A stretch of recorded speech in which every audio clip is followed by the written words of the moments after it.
So as it's not, it's been talked about before. Disney raised prices kind of everywhere across the board. Oh yeah. Basic annual passes, day tickets, food is now up as well. They even took away magic bands when you book a hotel. That is no longer discounted at all. Parking increased. What else increased? Am I missing anything? I know you guys at Disneyland had your magic keys increase as well. Oh yeah. So basically, when it comes to day tickets, the high end is up to over $200, except for Animal Kingdom. And they even raised prices at Animal Kingdom, which you would assume that was the one park you may not raise prices because, that park's going to have like 5 things to do for about 4 to 5, 6 years, maybe. We'll see how long it takes. Oh, Drunk 3PO is saying the ear's also gone up. Well, of course. Ears have to go up. Parking went up to, you guys had parking go up to $40. Yeah. Ours, I think 35. 35, yeah. Well, I know that basically all the parks are up to $209 per day on the high end. Epcot's only that day for New Year's Eve, I suppose, if you want to be there then. Then the high end for Animal Kingdom is 184, I believe. So they left it at 119 on the low end. But basically everything went up $10 when you're talking about day tickets. And then on the annual passes, 5% on the Incredipass. Now that's over $1,600. Sorcerer Pass is over $1,000. Pirate Pass is $869. Let's see. Pixie Dust Pass is $489. Just across the board, everything up. Even renewal prices went up as well. But basically, everything went up. Now, it's not, if you've been around Disney, it's not shocking. It's annoying if you go and things like that. But the interesting thing about it is the timing, I think. So it's twofold, where you have a lot more press about the Disney price increases the past few years, like Wall Street Journal, New York Times, like all these places talking about it. And then on top of the fact that you have tons of construction at a time period where you're going to have 3 parks under construction for the foreseeable future. Let's just say at least 5+ years.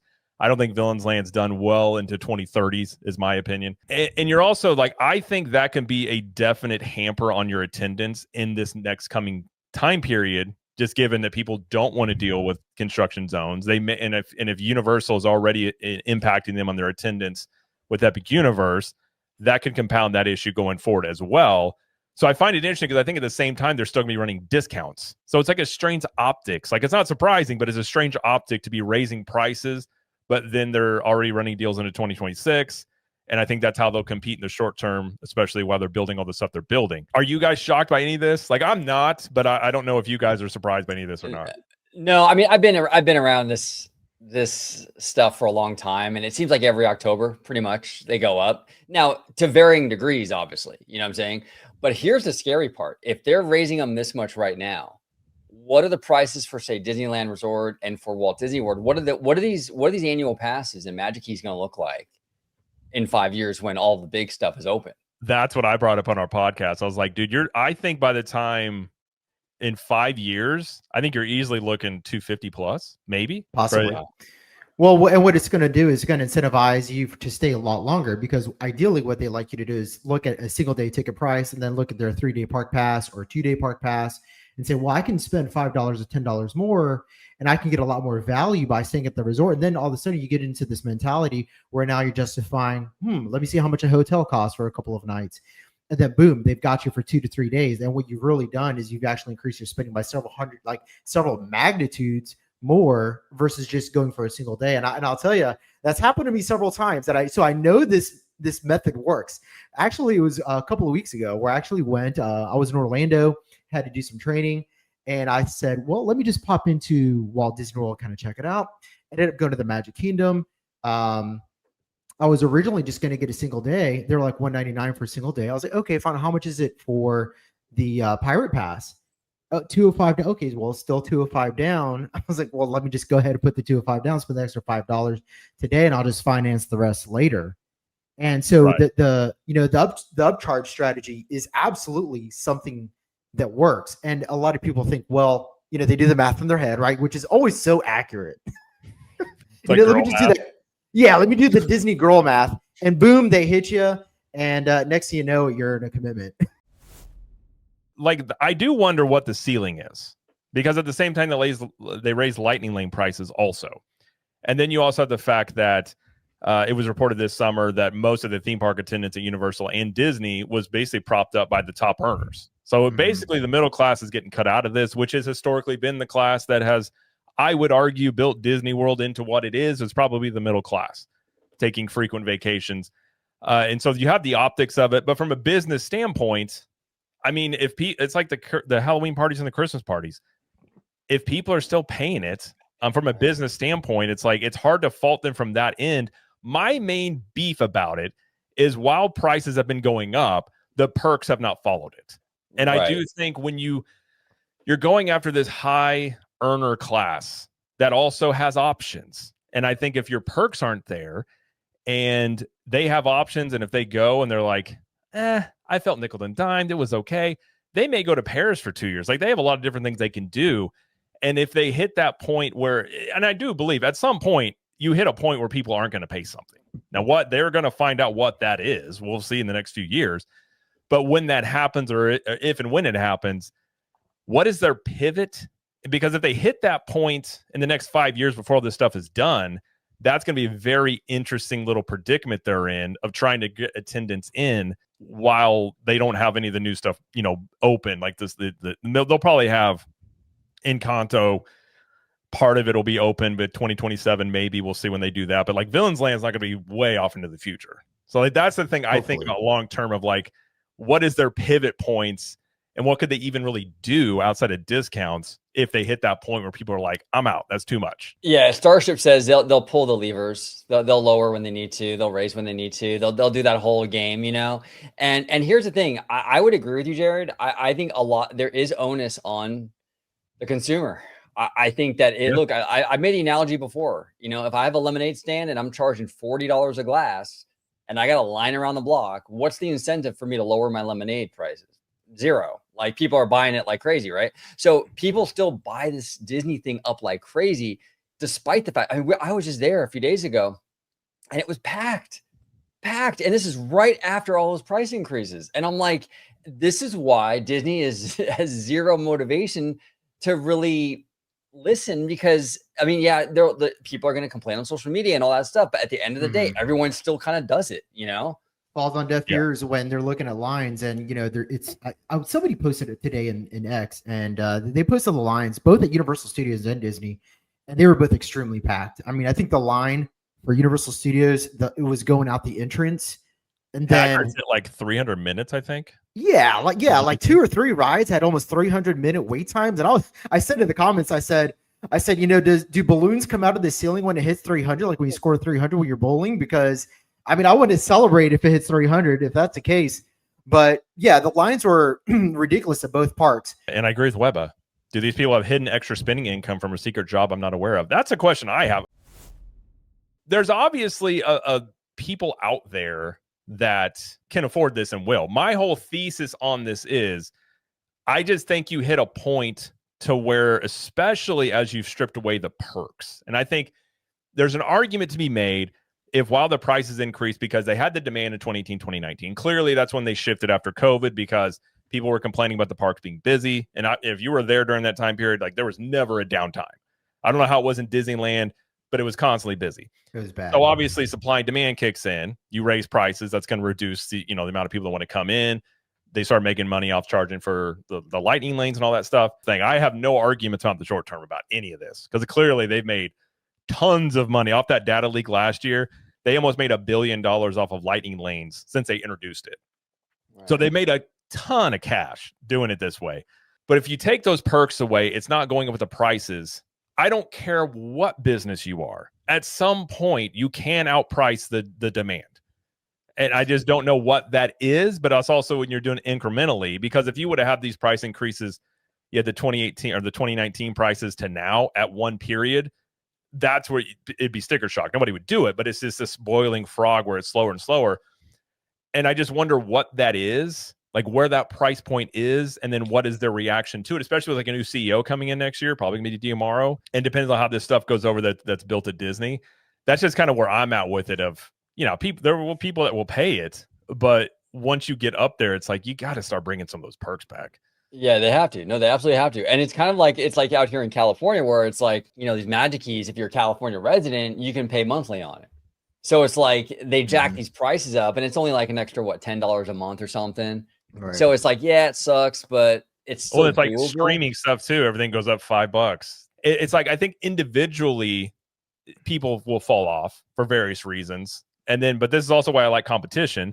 Now, Universal is not like a discount option, but I Right. do think they're Not at servicing a all. lot of the need that Disney, I don't think, cares to shed attendance as long as they're making more money, which obviously that's going to benefit Universal if those people come over there. I don't know. I just look at this and I'm the same way. I think in 5 years, I'm like, where are these going to be? Like, where are they going to be in 10 years? How quickly it went from under like barely $100 to over $200 was, well, a decade technically when you look at that. Well, yeah, no, and I feel like Disney almost wants lower attendance because what they They want do. are like high rollers, like ballers at these parks, right? That spend a lot of money, but less people because now they're making a lot more money from richer people, and they don't have to have as many cast members staffed in their parks because there's less people though. So Right. it's like the best of both worlds. You're saving on labor, and you're also making a lot because you have, it's the upper echelon, it's no longer the middle class, you know what I'm saying? So it's a win-win for them. That's why I think you're like you were saying, Jared, there's less of a focus on those attendance numbers. They really kind of don't care. They this make was more money. Go ahead, Jared. And this was a winning strategy too, because before that, it was all about the attendance numbers. I mean, if you went in 2019 was absolutely the worst, probably the worst year when it comes to attendance because they were playing the attendance game. Yeah. And anybody that went in 2019 can tell you, like, it was miserable. Like, it didn't matter what time of year there was. And this was around the time when we started getting away from like good times to go throughout the year and bad times to go throughout the year. And then it just all became a mess. Didn't matter what it they was all just like an 8 or a 10 every single day you went. everything was an 8 or a 10. I mean, you can look at TripAdvisor's, or not TripAdvisor, but what is that one website we utilize for Touring plans? Touring plans. Thank you. You can go back and look at touring plans and look at the record. It's terrible. So of course, there has to be a solution to this. The only solution is to raise prices.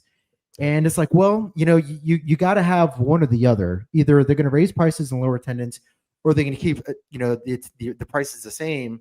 And we're going to continue to have ridiculous levels of attendance that drive the quality of the quality of the experience down through the floor. So, like you can't you can't have your cake and eat it too. But at the same time, like Jared is saying, you have to also now bring value, which is why I think that it's real important that Josh D'Amaro put a timeline on when he's going to bring these new experiences to Walt Disney World and any new experiences are advertised and announced for Disneyland, because with the price increases have to come an increase in value. And if it's not going to be through smaller perks like Magical Express or, discounting, the wristbands, obviously they took away the discount. So that's not the direction they're going. Then it has to be through entertainment, right? I mean, that's the only way you're going to increase the value. So it's really important that Josh hits these timelines. You can also, at the same time, you increase your supply. And I think you can argue they're replacing their supply with something that maybe has more demand is maybe the thinking, but they haven't actually expanded the parks like many people have wanted them to. Right. Outside of what they'll do with Villains Land. It's very, I don't know. I always look at things with a long view of where trends are. I think when you're looking at Orlando, I had a video the other day, you looking at using AI to kind of look at the next 5 to 10 years. And I think what you're heading toward is a scenario where you basically have Universal and Disney as co-leaders. I think in a decade, you're considered a co-leader in a market when you're around 40%, maybe 35, 40%, somewhere around there. I think that's what it's heading towards. And I'm really curious if Disney looks at that and they kind of realize we can't really, Universal's not going to go back to how they were in 2008. Like that reality is gone. Like they're now going to become a bigger competitor. They're obviously doing more things.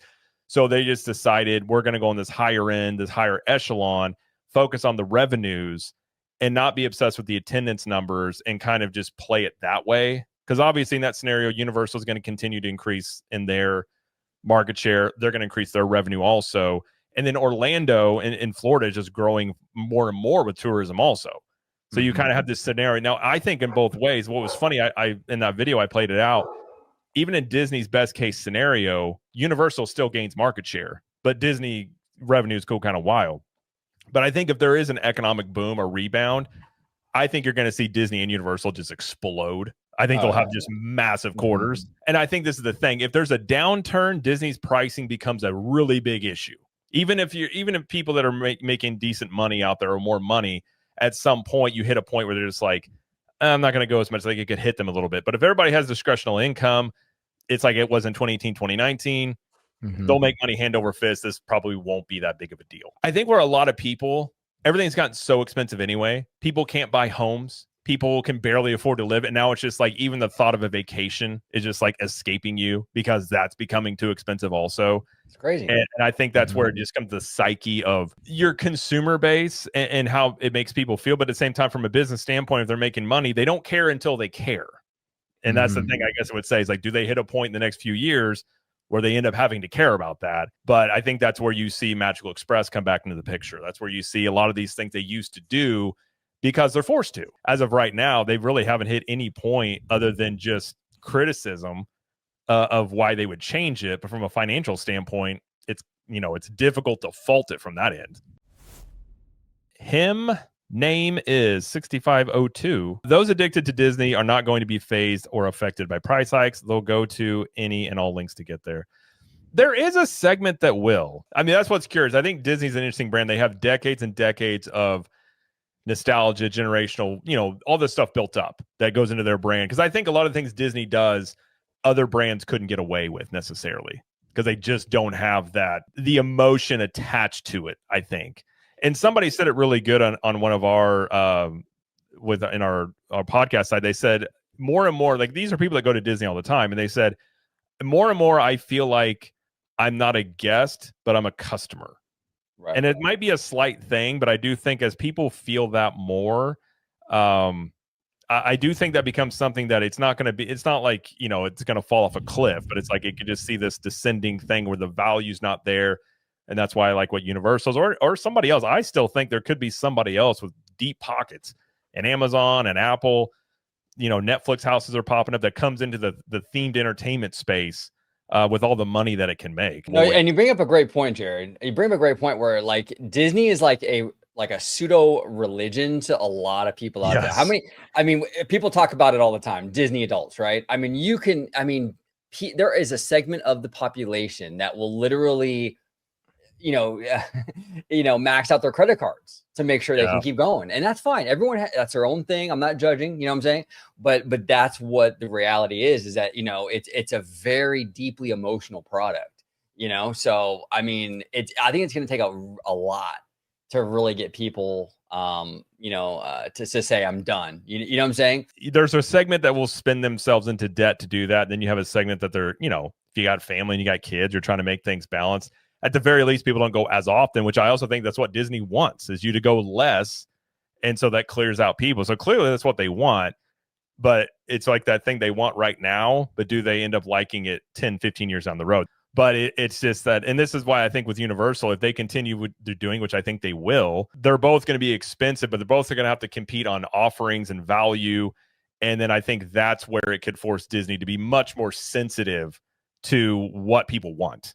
Because if you have an equal, like back in 2010, 2009 or 2009, nobody was talking about Universal really competing with Disney attendance by any means or drawing people away from them. But that is a reality now. Even in Hollywood, it's probably starting. They're going to do a lot of stuff out in Hollywood that could impact Disneyland potentially with the Hollywood ride. They're going to add a hotel out there. So I think on both coasts, they're definitely offering up more competition, which I think is a good thing. Yeah, I've been having a really good time. I've been doing a lot of Universal lately. This year has been kind of my Universal year, and it's been fun. It has, it's a change of pace. It's good to try different stuff and kind of branch out into different things. And I've never done this much Universal in 1 year before, so it's been kind of fun, like getting to know this little park and everything. And plus, that Fast and Furious coaster looks insane.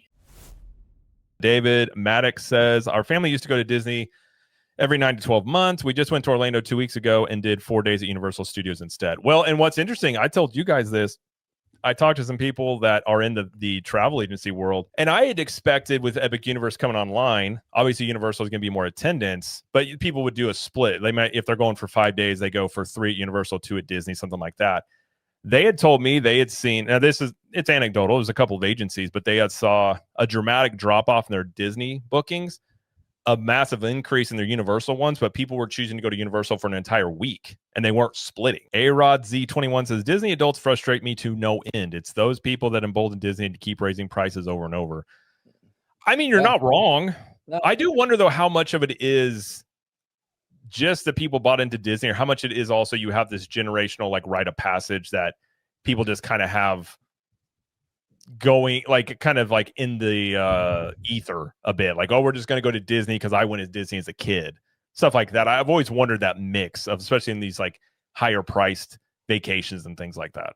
Yeah. The Disney adult thing is definitely a thing where I feel like it does impact quite a bit. You know, when I hear people say, well, I love Disney, it's my favorite, and I'm gonna do whatever it takes. I'm like, that's a little, for me, that's a little cringe, just because I do want to hold this company accountable because I love the company, but I still at the same time though want to demand better when they can do better.